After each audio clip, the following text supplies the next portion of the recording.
And we're live.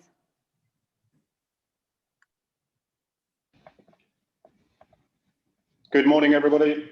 I will just give it a minute or so just to make sure everybody has connected, and then we can get going.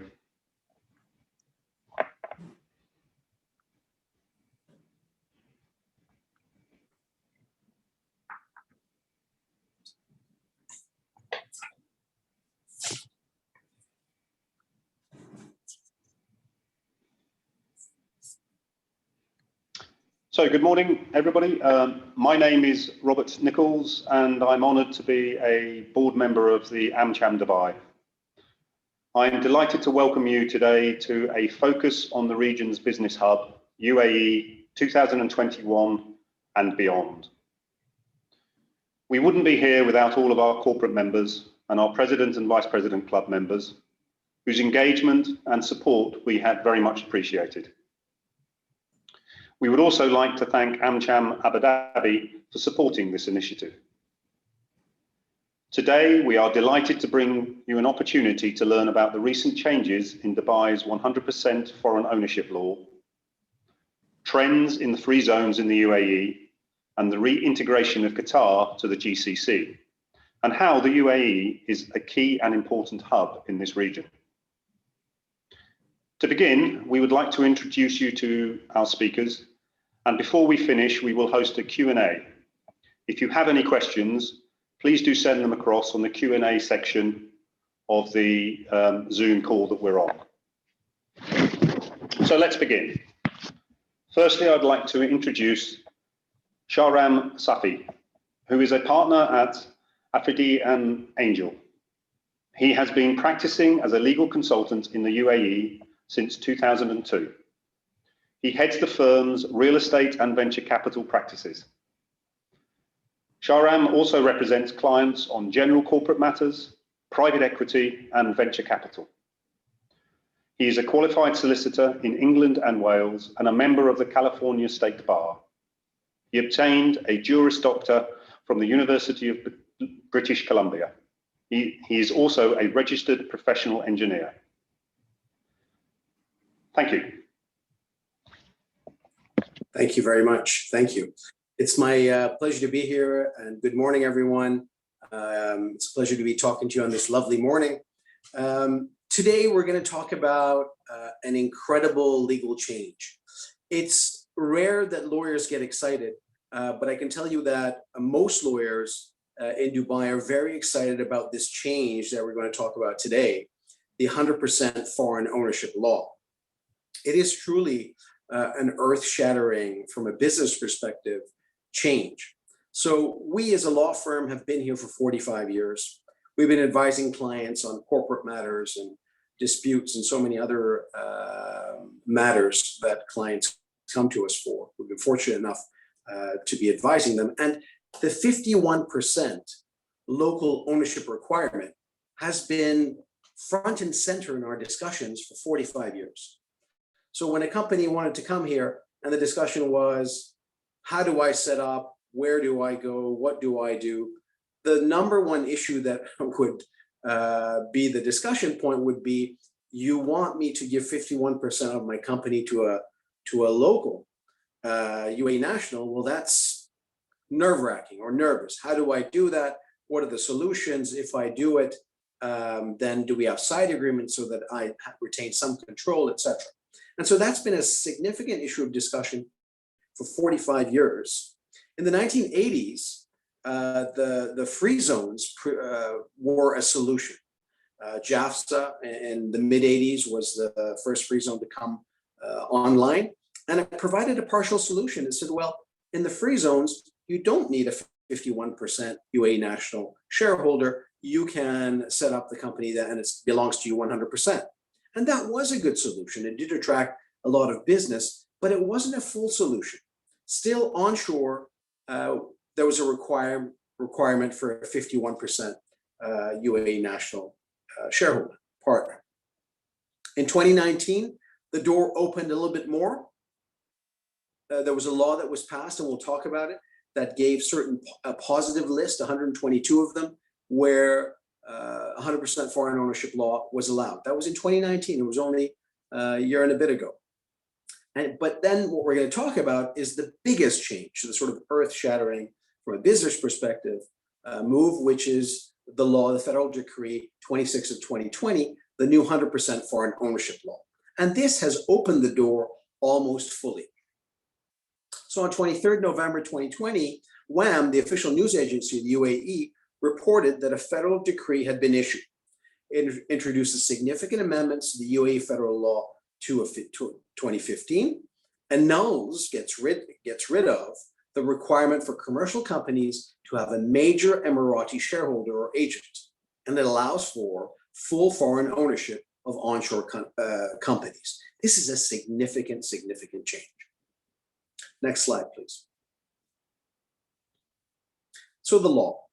After much media anticipation, the decree was published on the 2nd of January 2021.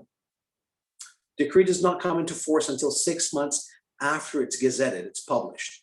So it will come into force, this law, on 27th March 2021, just around the corner. And each emirate, as is custom generally in this country, is afforded a level of discretion as to how it's implemented. They will all implement it, but plus or minus as to how it's done. Our expectation is that there'll be a substantial period of time before the emirate level governments, including Dubai, decide on how it's implemented. And it'll take a while for it to get going. As usual, we expect Dubai will lead the charge. They'll be most forward-looking and most liberal in how it's implemented. Unofficially, the Department of Economic Development in Dubai has told us that it is updating their systems and they're catering for these changes, preparing for the implementation, which is going to take place in March/April 2021. So with that, let's look at this, the changes that have occurred. Next slide, please.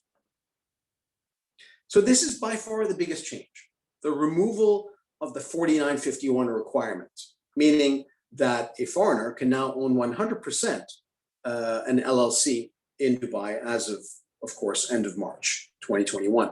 So the decree has replaced this old article, which used to say that a limited liability company was required to have a majority 51% shareholder. This 51% requirement for onshore companies is now gone. Next slide, please.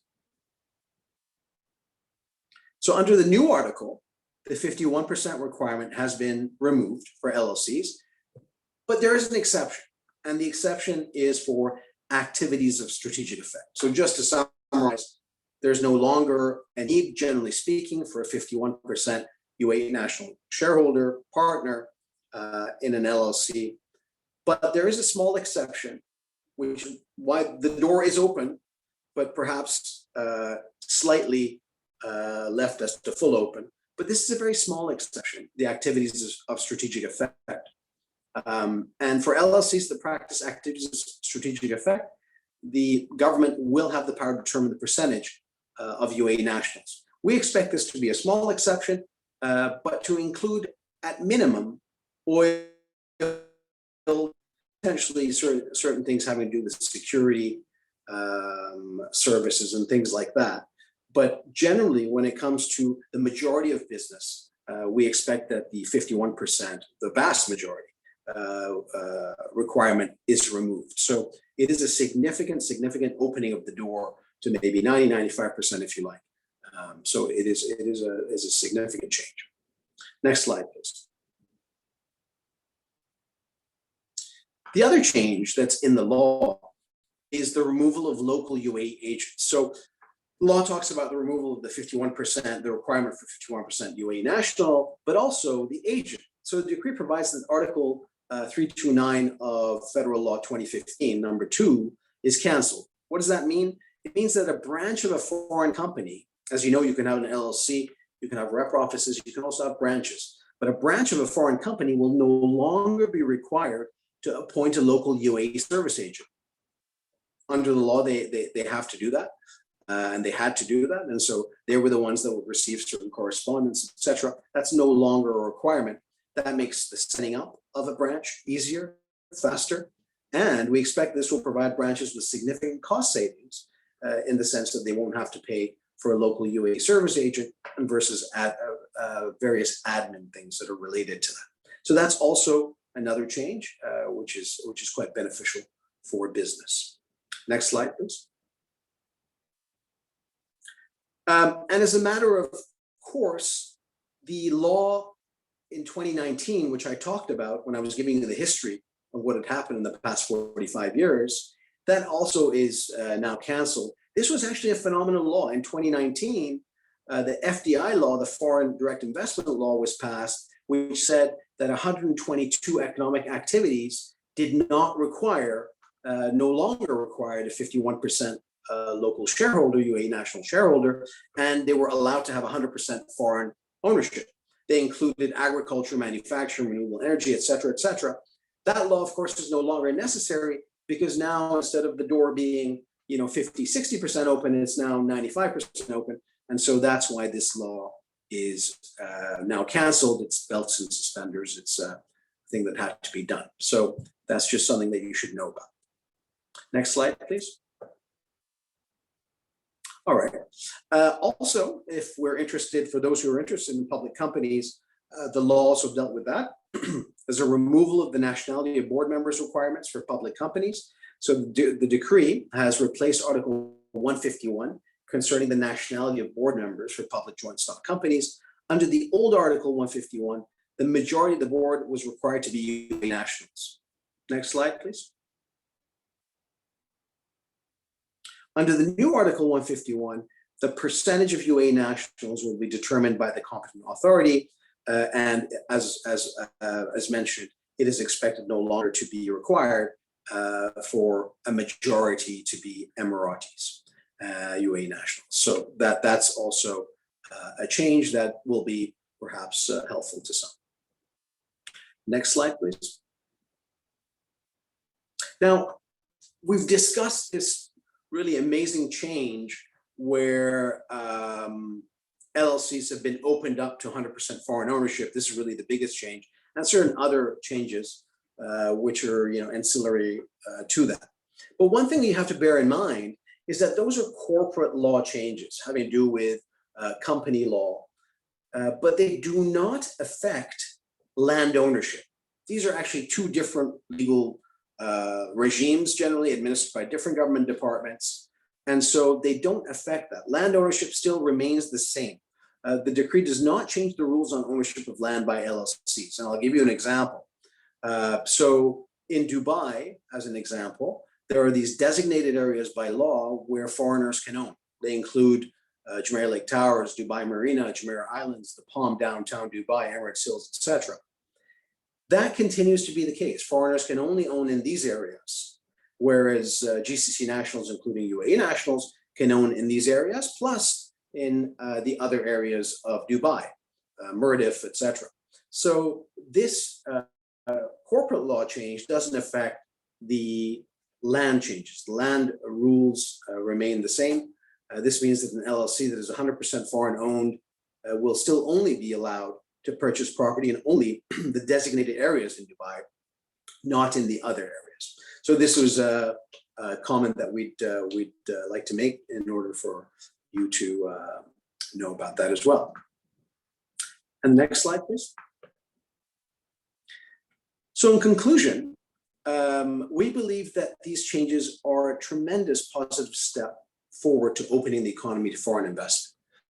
As you know, with most countries that are growth countries, as this amazing country is, the level of foreign investment and how it assists in the growth of that country is a very important factor. And the removal of the 51% requirement, we believe, is a significant symbolic step for sure, but also a practical step in attracting more foreign investment and assisting in the further growth and prosperity of this fantastic country that we live in. It's expected that the licensing authorities in each emirate will ultimately determine the percentages, so they will have some leeway as to how that's done. Dubai, again, we believe will be at the forefront of that. But we also expect that there'll be a slight delay before implementation. It always takes time to get the gears moving in any country, and so to implement that law. And so with that, I thank you for your time. I look forward to the questions at question time, and I will hand it back to Robert. Thank you very much, Robert. Thank you very much, and very interesting. And I can see that we've got some questions already coming in, and just remind everybody that if please they can post the questions on the Q&A or the chat, then we'll take questions at the very end. I'm now delighted to be able to introduce you to Mohammed Ibrahim Mohammed, who is a regional representative for the Americas and Oceania at DMCC, the world's leading free zone and government of Dubai Authority on commodities trade and enterprise. Mohammed is responsible for promoting the benefits of doing business in Dubai and establishing a presence in the DMCC, as well as building strategic relationships with local and international business communities at key industry events throughout the year. With over 17 years of business development and corporate sales experience, Mohammed has worked alongside a number of senior figures in both the public and private sector of the United Arab Emirates. Mohammed earned a Bachelor of Science degree in Business Management from the American University in the Emirates. Mohammed, thank you very much, and over to you. Thank you so much, Robert. Give me great honor and pleasure. Can I have the host to present my slide, please?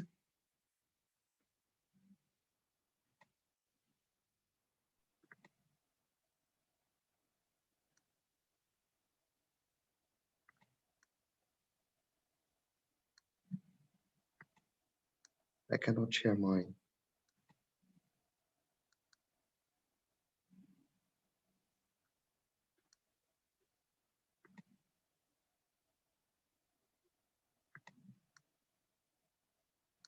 I still need to be the host. Yes.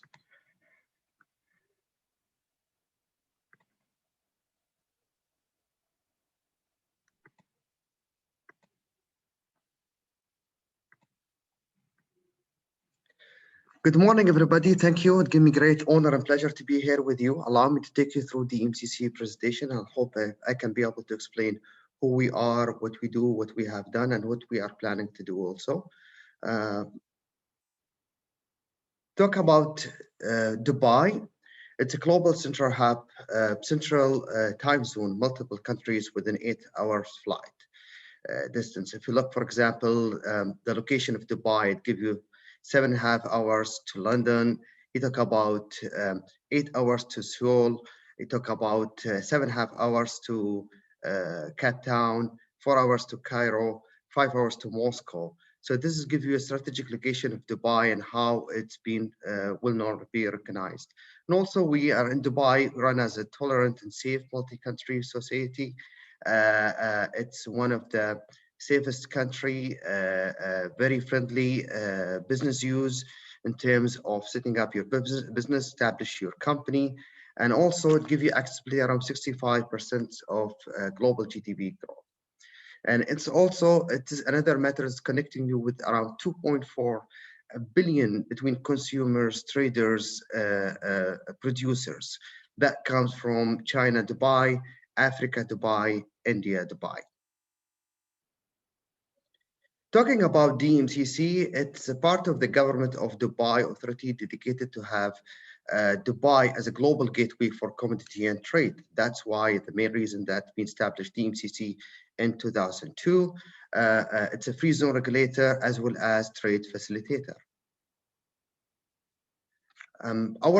We have 3 strong arms in our infrastructure that focus into free zone, where it comes to the license and the company formations, and then property, where it comes to development and sales and leasing community, and then trade enablers for our platforms, which is the Dubai Diamond Exchange, Dubai Gold Commodity Exchange. I will brief you more about it later on in this coming slide. All of these 3 strong arms that fall into corporate governance, which comes under compliance and regulatory standards that comes for screen check, due diligence in order to recognize your company globally. Benefits of UAE free zones offer you 100% ownership, 0 income tax up to 50 years from day one you set up your company, no capital restriction of your reputation restriction of your company. That means you can trade your company with dollars, dirhams, yen, euros, name it. This is how we look like back in 2002. And this is how we look like after 19 years. So you can see the differences, you can see the development, you can see that how Dubai and DMCC managed to have that kind of development. In DMCC benefits, we are winner of the free zone for the 6 years and consecutive years.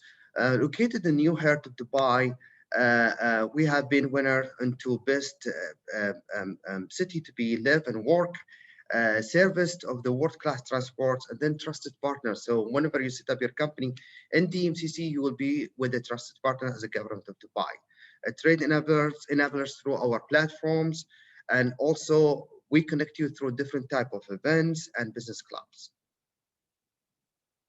Also, when you set up with DMCC, it's not about to come and form the company and shake your hand, wish you all the best. We don't do that. We connect you with different type of partners and players in the market. For example, we give you accessibility to international partners. We help you with magazine publications.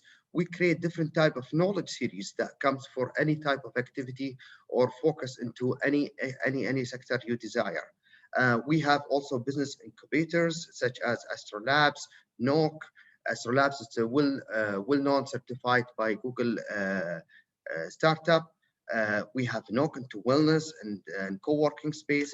We do provide active networking program, which is opportunity for companies to come and have that kind of dialogue and events among each other. Business consults, we have Swiss business consults, we have Turkish business consult, as well as we proudly say that we have American Chamber of Commerce that's located in Dubai, which is AmCham Dubai.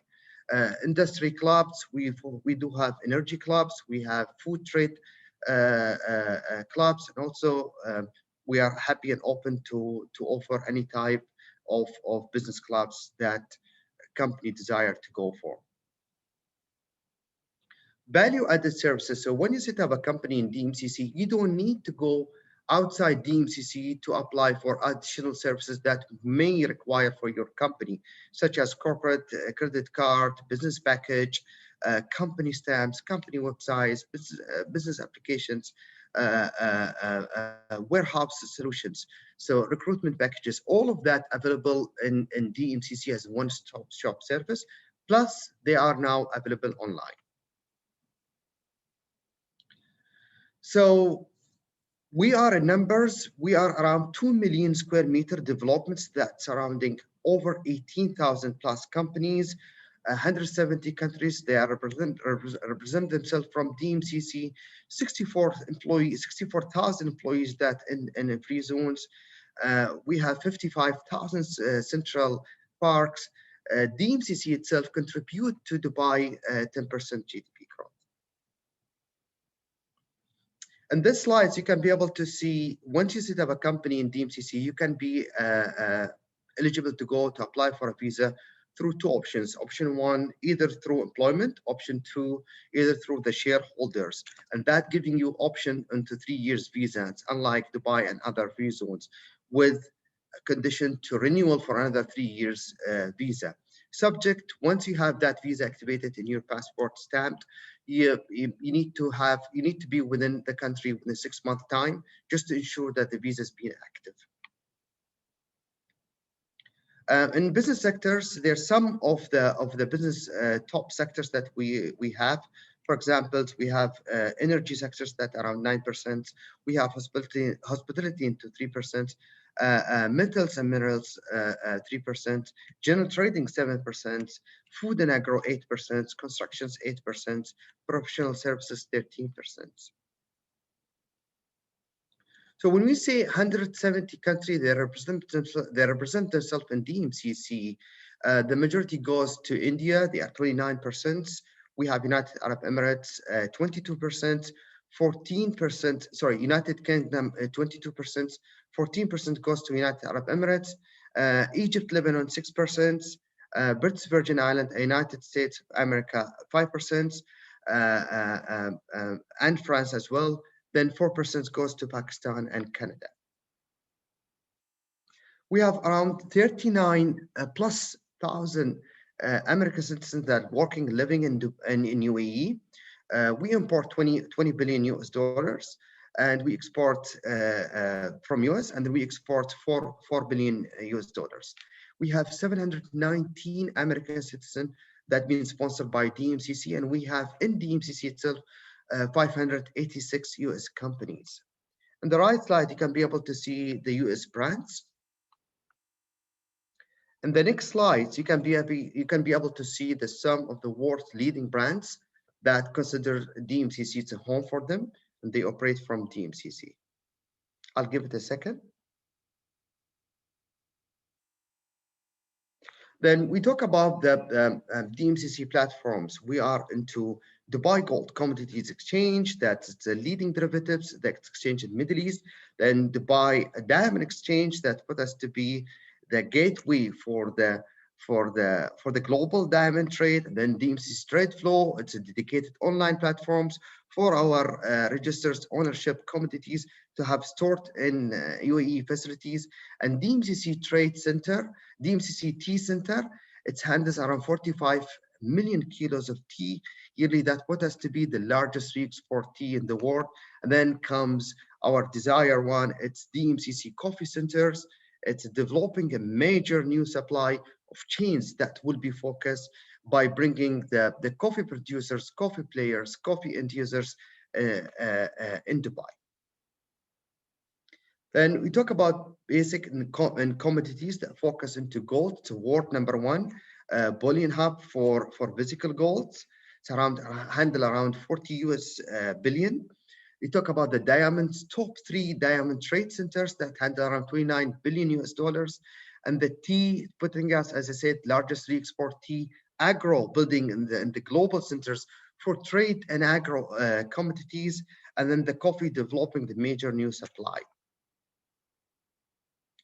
Ladies and gentlemen, that's the end of my presentations. Thank you so much. Back to you, Robert. Mohammed, thank you very much for explaining a lot more around what DMCC is and does for everybody. I'd now like to introduce Charles Labac, who is the partner at Afridi Angel. He has been practicing as a legal consultant in the UAE since 1986. Charles heads the firm's employment practice. He also advises on general corporate matters, international trade controls and sanctions, and project finance. Charles is a member of the Pennsylvania and Washington, D.C. bars. He obtained his MA in Arabic and Islamic Studies in 1985 from the University of Pennsylvania, has an MA from the University of London, obtained in 1981 for the School of Oriental and African Studies, and a BA from Dartmouth College in 1979. Charles, thank you very much, and over to you. Thank you very much. Thank you for that introduction, Robert. Mohammed, I love that picture of DMCC 20 years ago. You know, Shahram and I were both here then, and we remember what it was like, and it's amazing how much DMCC has grown. I mean, I remember when it was originally built, housed in this building in Emirates Towers, where I am now, and you just go, downstairs to have a meeting with the DMCC people, and now you're like, I don't know, 100 times the size of when you started out. So it's really an amazing success story.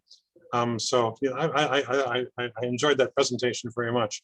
Let me move on to my presentation, and I'll talk to you about the 3-year period, 4-year period, I guess, when we had sanctions imposed on the part of the UAE and 3 of its other trading partners against the state of Qatar.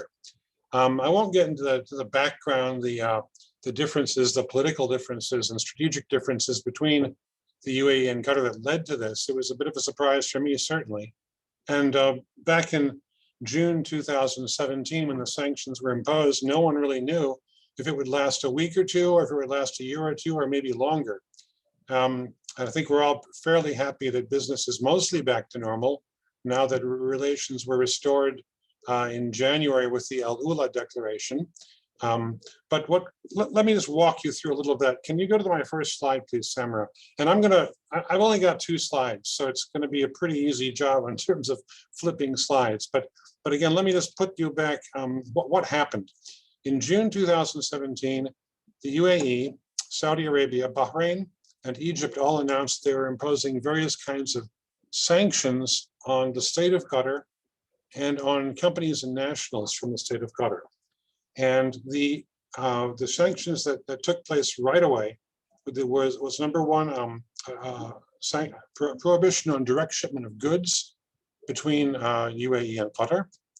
There was a prohibition on direct passenger travel between the two countries. So Emirates Airlines and Etihad and Air Arabia stopped flying to Doha. Qatar Air stopped flying to the UAE. And direct flights from Dubai to Qatar stopped as well.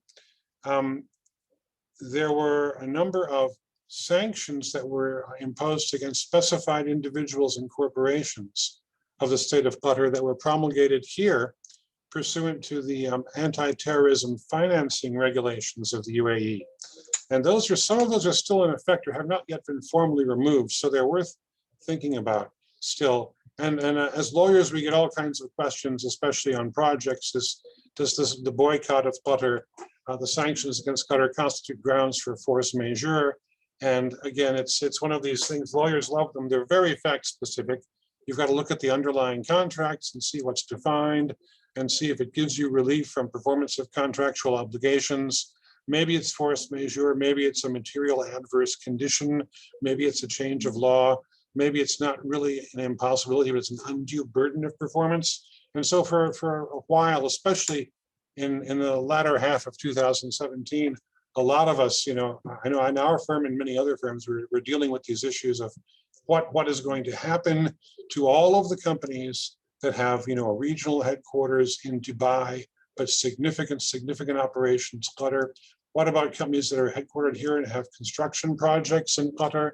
They've got the World Cup coming up in Qatar. They have a huge airport they're expanding, and lots of businesses that are based in this country. We're doing business in that country. So what's it all about? And it was a major issue. It was significantly disrupted business for all of us here.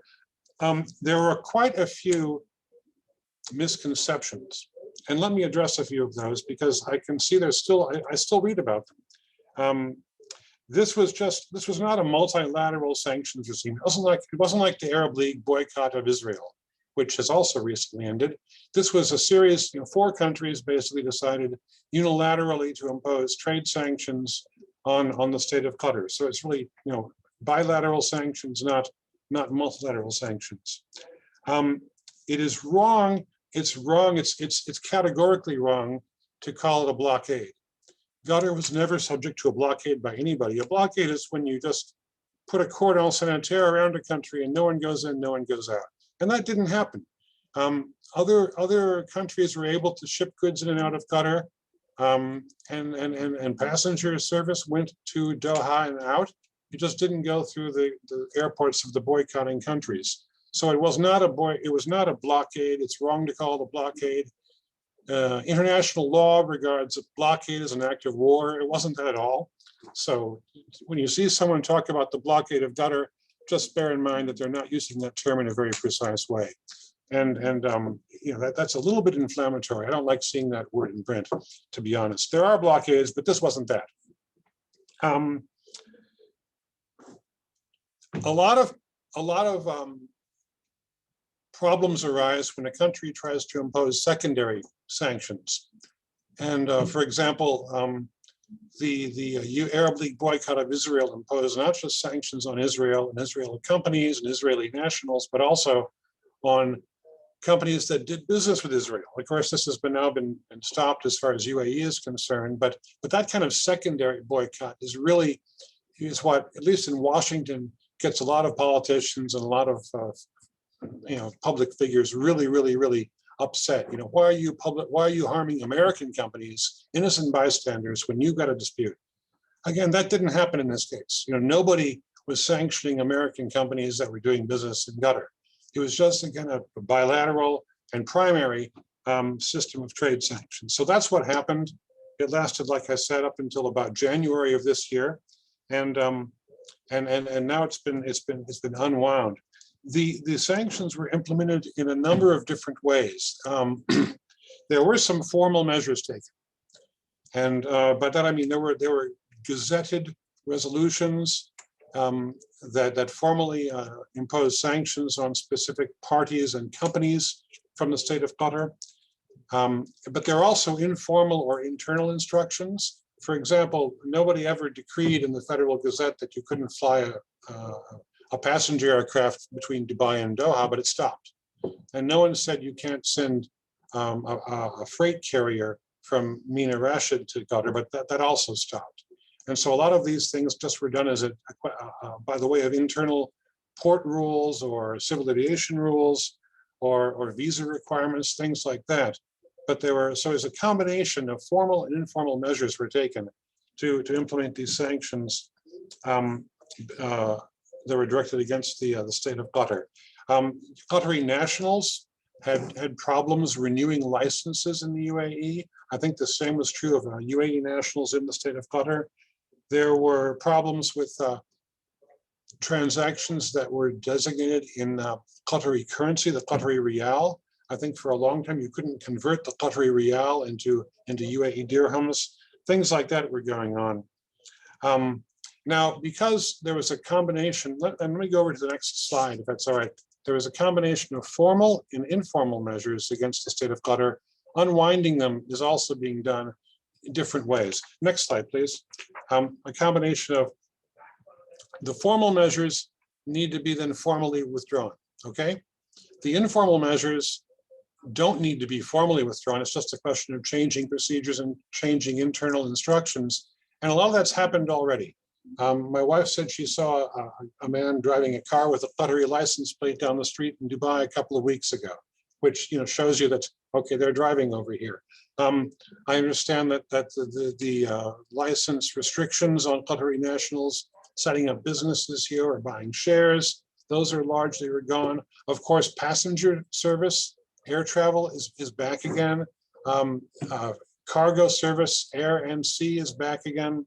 So all of those things are pretty much back the way they were before sanctions were imposed as a result of the announcements made at the Al Ula summit.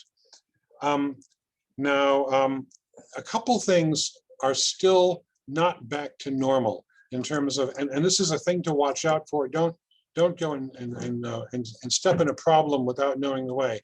I don't think the restrictions on visas are entirely eased.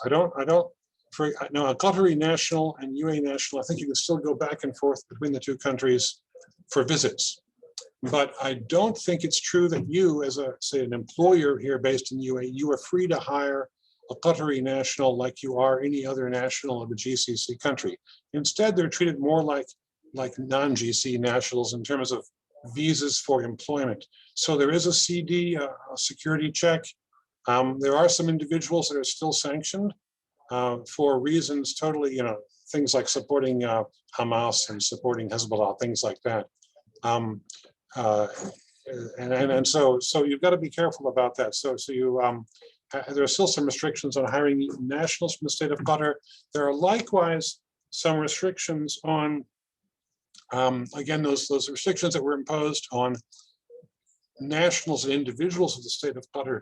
They were introduced beginning back in 2017. There were several lists promulgated of persons with whom transactions were not permitted. Now, I think a lot of you out there who are lawyers, bankers, you have like a world check software application when you take on a new client or when you engage in a new transaction.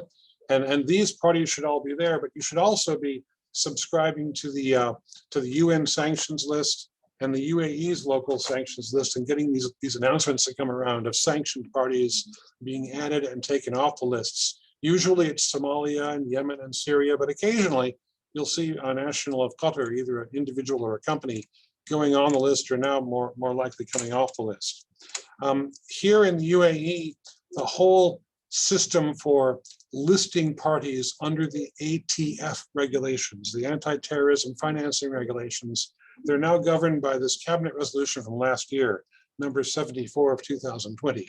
And there is a local list, which the cabinet is responsible for maintaining and making changes to.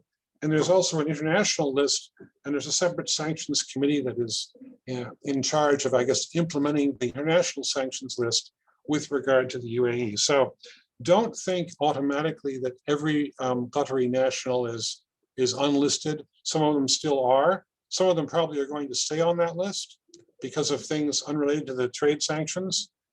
So just bear in mind that it's not entirely like it was before June 2017.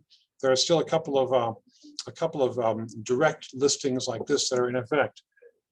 So I think, ladies and gentlemen, that concludes my remarks. I think we're all happy to have the sanctions against Qatar now having come to an end. It certainly makes business much, much easier for those of us, like 3M and others who do business throughout the region. And, I hope that whatever differences remain between Qatar and the other member states of the GCC, they can be resolved in a, effectively, of course, but also amicably. And but that's just my opinion. Okay, well, thank you very much, Rob. Helena, I hand it back to you.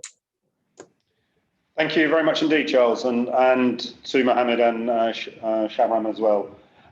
We do have some questions. I will direct them to who I think may be the best person to start answering the question, but please, if any of the presenters want to add something to the answers, please do so.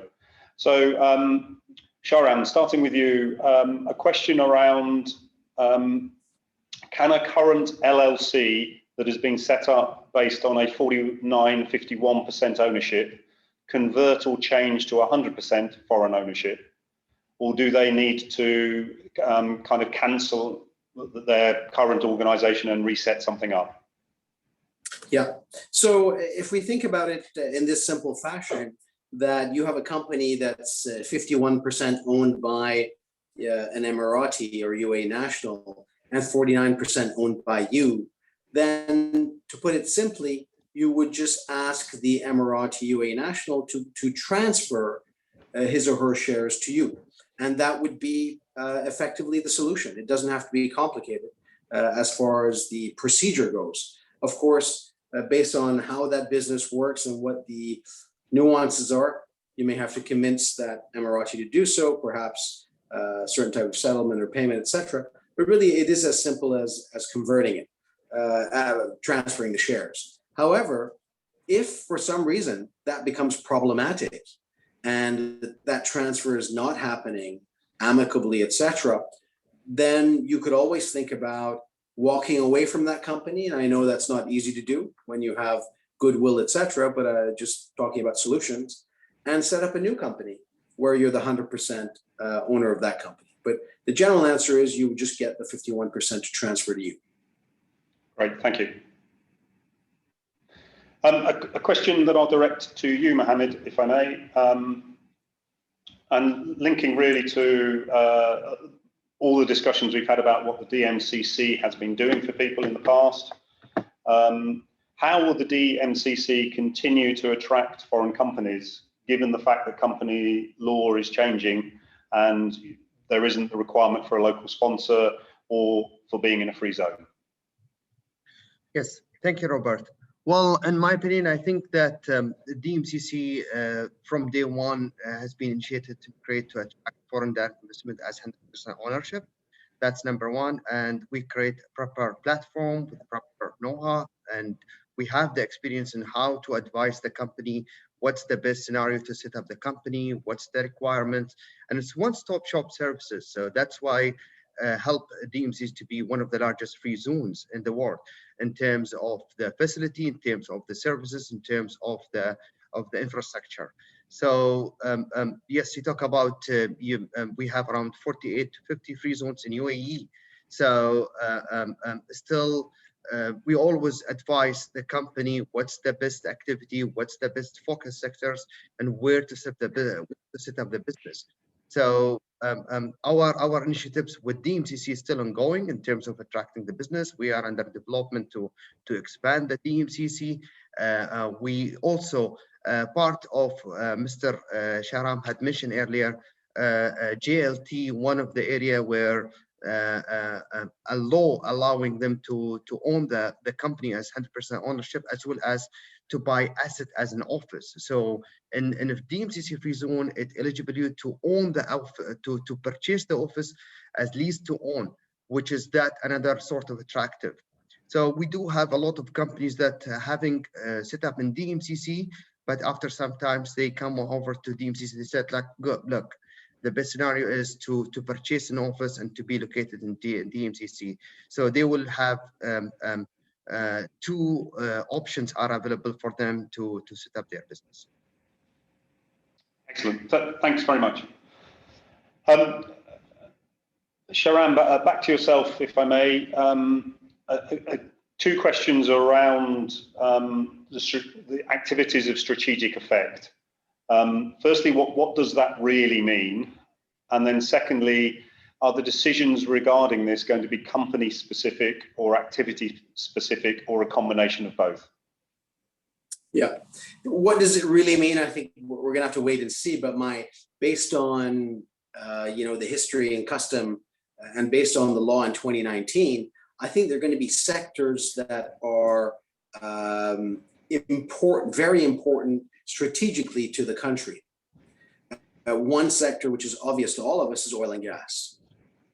And so we expect that to be an activity of specific effect, which will have a certain requirement for UAE national ownership. There may be which revolve around security services, have more, procurement of military equipment, things of that nature, which would also, because of the sensitivity, would probably require Emirati ownership. So I think these are the types of strategic industries that I think they would focus on. That's our best guess at this stage based on history. And then would this be specific to a company or a specific industry or sector? Well, I think from a fairness perspective, and governments generally try to be fair, as this government has generally been, and I'm sure will be. I think it will be activities which are sector specific, not going around and sort of targeting companies. Yes, you can, but I don't like him or I like you. I don't see that happening at all. I think for the majority of cases, vast majority, they're going to say these activities require Emirati participation, and these don't. And so I think it'll be fair in that respect. Excellent. Thanks very much. We still have a little bit of time for more questions if there are any. But I think I've addressed the key questions we've had in so far. I'll also throw it open to any of the presenters. If you've got a question for any of the other presenters, that would be great. And the rule I have always, sorry, Shahram, the rule I've always had here internally is around, if there are no questions, that means you fully understood me and you fully agree with everything I've said. And I'm sure that's the same here as well. Sorry, Shahram.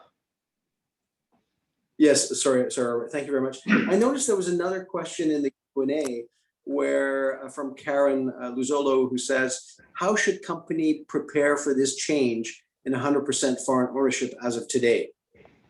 And so on that question, what should you do? You know that the law is going to be implemented at the end of March. Should I start talking to the 51% UAE national now, or how should I approach it? And I think the first thing to do is to do a bit of an audit of your legal documents for the LLC that you have. Have a look at what's in place. Do you have side agreements? Do you have any other types of commitments, or with respect to the local shareholders agreement? Who knows what you have in place?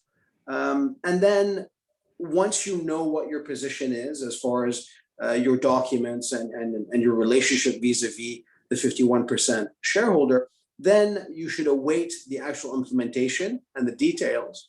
Once you have those two, that will feed your decision on how you can then approach your 51% shareholder as to whether they are willing to transfer the shares to you or at which cost, et cetera, et cetera. So I just wanted to raise that for the question that was asked by Karen. Excellent, thanks.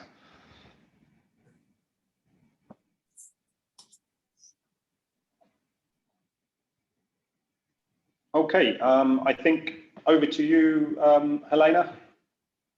Okay, thank you everyone for coming. I think we'll close the session for today. We appreciate everyone for listening in, and stay tuned to future programs coming up in the near future. Thanks everyone for participating, and thank you, Robert, as well for moderating the session. Thank you. Thank you very much.